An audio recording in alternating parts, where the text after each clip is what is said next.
দর্শক দেখছিলেন দেশ বিদেশের সবশেষ খেলার খবরগুলো। আজকে আমরা আলোচনা করতে আমাদের সঙ্গে পেয়েছি আমার সহকর্মী আরিফুল ইসলামকে, যিনি স্টাফ রিপোর্টার হিসেবে চ্যানেল 24 আছেন এবং একই সাথে তিনি কিন্তু ক্রিকেটটাকে খুব ভালোভাবে আয়ত্ত করেছেন এবং তার সাথে আজকে ক্রিকেট নিয়ে আলোচনা করব।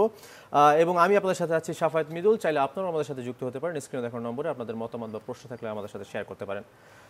আরিফ, যেটা বলছিলাম আসলে শিরোনামে বলছিলাম যে একটা স্বস্তির জয় কিন্তু গতকাল পেয়েছে বাংলাদেশ। এরকম স্বস্তি আসলে কবে পেয়েছে বাংলাদেশ সেটাও আসলে দেখার বিষয়। তো এখন কিন্তু বাংলাদেশ যেটা আমরা দেখতেছি যে নিউ ইয়র্কে খেলবে দক্ষিণ আফ্রিকার বিপক্ষে। তো এই জায়গায় আপনি কিভাবে দেখছেন আসলে বাংলাদেশ দলটাকে? দেখুন, নিউ ইয়র্কে খেলবে বাংলাদেশ আপনি বলছিলেন যে স্বস্তির জয়, ফলাফল এসেছে, কিন্তু বাংলাদেশ যে খুব ভালো ক্রিকেট খেলেছে এমন না। এই জয়টা বাংলাদেশ হয়তো আরও আগে পেতে পারতো। লিটন এবং সাকিব আল হাসান তারা শেষ করে আসতে পারতো, সেটা হয়নি। সেই মাহমুদুল্লাহর কাছে আমাদের অপেক্ষা করতে হয়েছে জয়টা পেতে। এটা কোনো ভালো সাইন ছিল না, তাও জয় এসেছে, পয়েন্ট পেয়েছে। নিউ ইয়র্কে যদি যান, যদি বলা হয় যে আপনার ইভেন্টে হচ্ছে আপনার দক্ষিণ আফ্রিকার কাছেই ম্যাচটা থাকবে। বাংলাদেশ তাদের সামর্থ্য আছে, যদি ভালো করে জিততে পারে। বাট আপনাকে যদি এগিয়ে রাখতে হয়, সেটা হচ্ছে ক্রিকেটিং যে বিশ্লেষণ, সেখানে হচ্ছে বিচার ব্যাখ্যায় দক্ষিণ আফ্রিকা এগিয়ে থাকে। আমরা যদি বলি যে এই গ্রুপটাকে একটু যদি সবাই বলছিল যে আসলে খুব কঠিনতর গ্রুপ আসলে, কারণ হচ্ছে আমরা দেখি যে south Africa, Netherlands, Nepal, Bangladesh, Sri Lanka. তো এই জায়গায় কিন্তু স্বাভাবিকভাবে হচ্ছে আপনার বাংলাদেশ, শ্রীলঙ্কা এবং হচ্ছে সাউথ আফ্রিকা সবাই এগিয়ে রাখছিল এবং একই সাথে কিন্তু সাউথ আফ্রিকা জয় তুলে নিয়েছে। কিন্তু যেই জিনিসটা লক্ষ্য করা হচ্ছিল যে শ্রীলঙ্কা এবং বাংলাদেশ এই দুই দলের মধ্যে যারা জয় পাবে তারা কিন্তু এগিয়ে থাকবে সুপার 8-এর পথে। সেই দিকে কিন্তু বাংলাদেশ অনেকটা এগিয়ে গেল, সেদিক থেকে এগিয়ে। তবে কালকে আমরা যখন ম্যাচ শেষ হয়, আমরা আলোচনা করছিলাম যে কে কত বাজে ক্রিকেট খেলেছে। শ্রীলঙ্কা দলটা শেপে নাই, বাংলাদেশেরও ঠিক একই অবস্থা। ওই জায়গা থেকে এই জয়টায় হয়তো একটা দল এগিয়ে যাবে, কিন্তু আলটিমেটলি আপনার বেটার ক্রিকেট তো হচ্ছে না। বাংলাদেশ হয়তো তাদের প্রত্যাশা অনুযায়ী পরের রাউন্ড খেলতে পারে, তবে এটাও তাকিয়ে থাকতে হবে তারা বাকি ম্যাচগুলো কেমন করে। আপনার নেদারল্যান্ডসের কাছে যদি হেরে যায়, নেদারল্যান্ডসকেও খাটো করে দেখার মতো কিছু নেই, আগেও হেরেছে। তো এটা ডিপেন্ড করছে আসলে পার্টিকুলার ডেতে তারা কোন ধরনের ক্রিকেটটা খেলছে। এবং একই সাথে যদি আমরা যদি গতকালকার ম্যাচের দিকে একটু সিনারিতে তাকাই, যে লিটন কিন্তু অনেক দিন পর যদি দেখি যে 38 বলে 36 রানের একটা ইনিংস খেলেছেন এবং সৌম্য কিন্তু সেই একই অবস্থা আবারও সেই ডাকে ফিরেছেন। কিন্তু আমাদের সবচেয়ে বড় যেই প্রশ্ন বা কোশ্চেন উঠেছে সেটা হচ্ছে কিন্তু রকিবুল হাসান, আমরা কিন্তু দেখলাম যে সাবেক অধিনায়ক, তিনি কিন্তু বলছেন যে সাকিবকে বিশ্রাম দেওয়া উচিত। তো এই বিষয়ে আপনি কি বলবেন? আসলে কি সাকিবকে বিশ্রাম দেওয়া উচিত এরকম ম্যাচে, বিশ্বকাপের মতো ইভেন্টে? আচ্ছা, আমার প্রশ্ন তাহলে, সাকিবকে যদি বিশ্রাম দেওয়া হয় সেক্ষেত্রে খেলবে কে? জাকের আলী নাকি হচ্ছে শেখ মেহেদী? আপনার টিমে তো ক্রিকেটারই নেই। এই টিমের একটা ভালো দিক হচ্ছে ব্যাকআপ ক্রিকেটার খুব কম, ব্যাটসম্যান নিয়ে পরীক্ষা নিরীক্ষার খুব একটা সুযোগ নেই। কারণ হচ্ছে যে কজন ব্যাটসম্যান খেলেন, একজনের ড্রপ করলে আসবেন জাকের। তো সাকিবরে যদি আপনি ড্রপ করতে চান, কাকে খেলাবেন? শেখ মেহেদী? প্রশ্ন পিঠে প্রশ্ন আসে, এই আর কি। আরিফ, আমাদের সাথে একজন দর্শক আছেন, আমরা তার প্রশ্নটা নিতে চাই। দর্শক, আপনার নাম এবং পরিচয় বলে আপনার প্রশ্ন বা মতামত থাকলে আমাদের সাথে শেয়ার করুন। হ্যালো, আসসালামু আলাইকুম। আমি মোহাম্মদ সাহিদ হোসেন বলছিলাম বরিশাল থেকে। আমার দুটি প্রশ্ন। জি বলুন। এক হচ্ছে যে আমরা শ্রীলঙ্কার সাথে ম্যাচ জিতেছি, কিন্তু খুব যে একটি সহজ জয় পেয়েছি আমার কাছে তা মনে হয় না। এক। আর আমার আজকে অতিথির কাছে একটি প্রশ্ন, সেটা হচ্ছে যে সৌম্য সরকার কবে ভালো খেলেছিল এবং কবে ম্যান অফ দ্য ম্যাচ বা ম্যাচ সেরা হয়েছিল, এটা আমার জানা নেই। এটা যদি আমাকে একটু জানাতেন। আর উনি এমন সময় আউট হন দল থেকে, যখন উনি আউট হন না, পুরো দলটাকেই আউট করে চলে যায়। তো এই বিষয়ে আমার অতিথি আজকে কি বলবেন একটু আমি জানতে চাচ্ছি। ধন্যবাদ আপনাকে। আসলে আরিফ, আপনি আসলে বুঝতেই পারছেন এই প্রশ্নের উত্তরটা যে সৌম্য কবে ভালো খেলেছেন, সৌম্যর ক্যারিয়ারের শুরুর যে স্টার্টিংটা ছিল সেটা হচ্ছে ফ্লাইং স্টার্ট। ঠিক আছে, 2015 দিকে বলতে হয়, ওই সময়কার কথা। তখন পাকিস্তান সিরিজে হচ্ছে সৌম্য ভালো খেলেন। ওয়ার্ল্ড কাপে যান, অস্ট্রেলিয়া ওয়ার্ল্ড কাপটা ছিল, ওখানে তার ইনিংসগুলো ছিল 30 রান, 25 রান। বাট ওই সময়ের প্রেক্ষাপটে সৌম্য যথেষ্ট ভালো খেলেছেন। কিন্তু যত সময় যায়, সৌম্য ততটা হচ্ছে নিজের নামের সেই সুবিচারটা করতে পারেননি, বাদ পড়েছেন।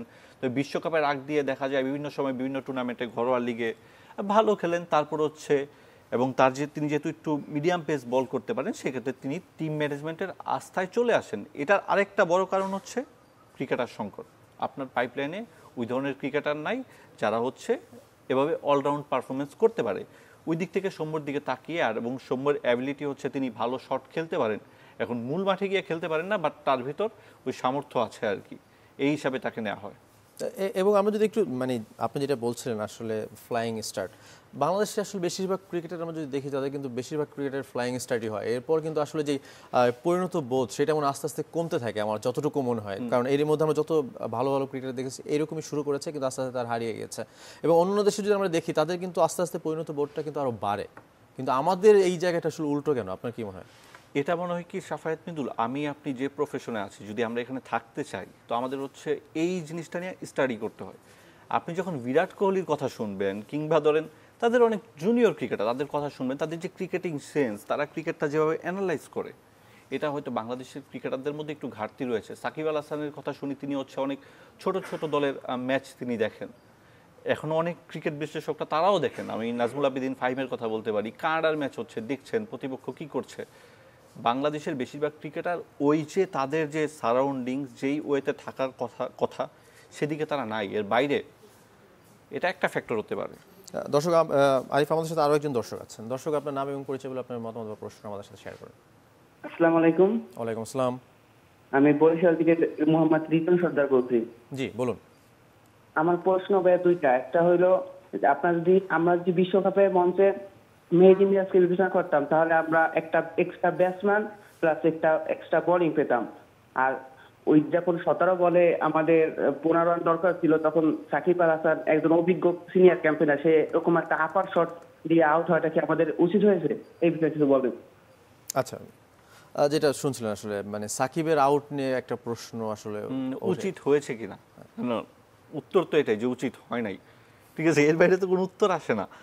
তো সাকিব যেটা হয়েছে যে কালকে আমরা শুধু ব্যাটিং বোলিং দিয়ে বিচার করলাম, আমি যতটুকু দেখলাম যে বাকি যারা ছিল, যারা মাঠে বসে খেলা দেখেছেন, যে নাজমুল শান্তর অধিনায়কত্বের পাশাপাশি সাকিবের একটা ভূমিকা ছিল, কখনো বোলিং চেঞ্জ করবেন, কখনো হচ্ছে ক্রিকেটারদের দিয়ে কাছে গিয়ে সাহস দিবেন, স্পিনারদের কাছে, পেসারদের কাছে তাসকিনকে ওই প্রপার চ্যানেলে বল করতে বলা, এগুলো সাকিবের ভূমিকা ছিল। তবে হ্যাঁ, উনি ঠিক বলেছেন যে ওই ওয়েতে সাকিব যে শটটা খেলতে গেছেন, যে কাট, ওইটা ব্যাটে বলে ঠিকঠাক হয়নি, তো এই কারণে এখন আমিও কালকে কিছু আসলে ক্লিপ দেখছিলাম আসলে সাকিব যখন আমরা দেখলাম যে 100 রানের পর যখন আসলে ধসটা নামলো শ্রীলঙ্কা ইনিংসে, তখন কিন্তু আসলে একটা ভূমিকা পালন করছিলেন সাকিব, কারণ তাসকিনের ওভারে যতটুকু দেখা মিলছিল যে তাসকিনের ওভার প্রত্যেকটা বলে কিন্তু সাকিব তাসকিনের কাছে গিয়েছেন এবং প্রত্যেকটা বলে কিভাবে বল করবেন সেইগুলো কিন্তু তিনি দেখিয়ে দিয়েছেন।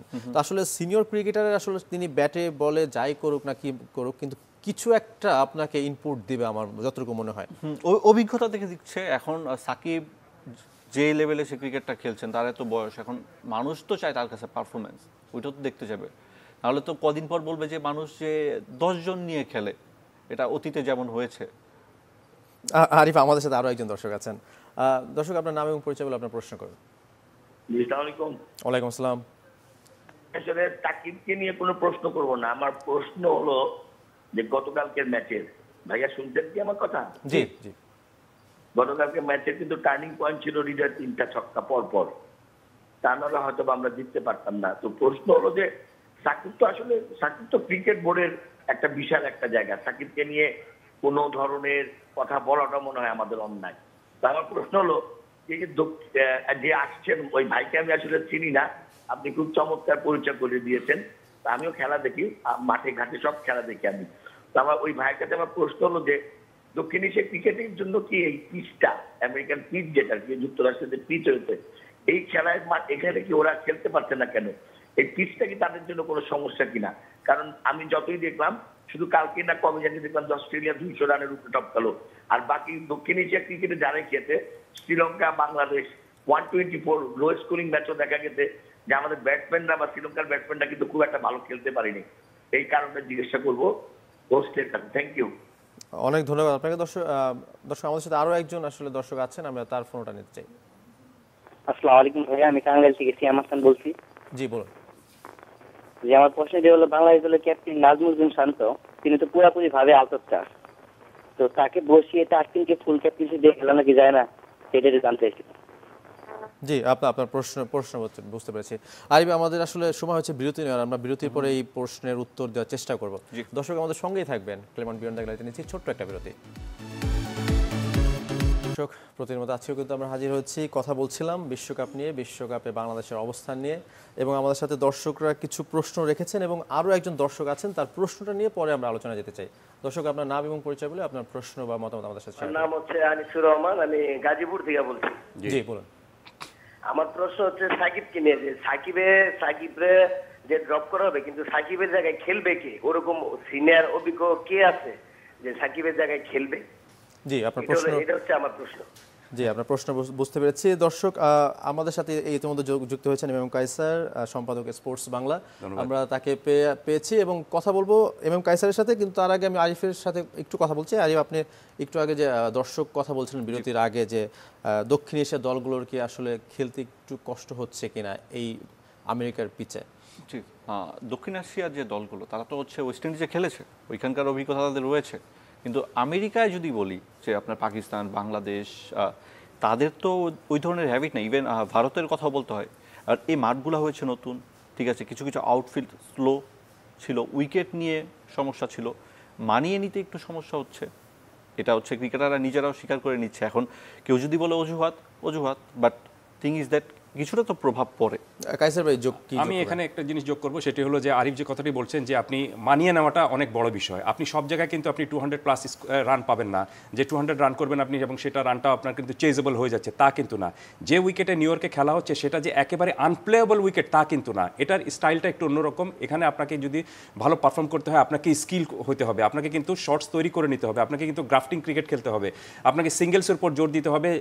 এই উইকেটে আপনার সফল হবেন কোন ব্যাটসম্যান? যে batsman who can steal the singles, যিনি আপনি সিঙ্গেলসে রান নিতে পারেন, গ্যাপ বের করে খেলতে পারেন, সেই ব্যাটসম্যান কিন্তু সফল হবেন। দেখুন, আপনি এই উইকেটটা টাফ ছিল মানছি, কোনো সন্দেহ নেই, কিন্তু এই উইকেটে আপনার সাউথ আফ্রিকার মতো ব্যাটাররা দুবার কিন্তু আপনার এই উইকেটে সেরকম কম রান চেস করে কিন্তু জিতে গিয়েছে। 77 রান করেছিল শ্রীলঙ্কা, সেটা তাদের করতে হয়েছে আপনার 16 ওভারে, কিন্তু তারা সেই ম্যাচটা জিতেছে। গতকালকের কথাই দেখুন আপনি, আয়ারল্যান্ডের সাথে, যেখানে আয়ারল্যান্ড 103 রান করেছে, সেখানে নেদারল্যান্ডস, সেখানে কিন্তু আপনি সাউথ আফ্রিকা শুরুর দিকে 3 রানে 3 উইকেট হারিয়ে ফেলেছিল। পাওয়ার প্লেতে আপনার 6 ওভারে 16 রান করেছে, 4 উইকেট চলে গিয়েছে। কিন্তু এই যে সমস্যায় পড়েছে, সমস্যার গর্ত থেকে বের করার জন্য যে ব্যাটসম্যান দরকার, একজন স্কিলফুল ব্যাটার দরকার, সেটা কিন্তু তাদের দলে রয়েছে এবং তারা সেটা করে দেখাতে পেরেছে।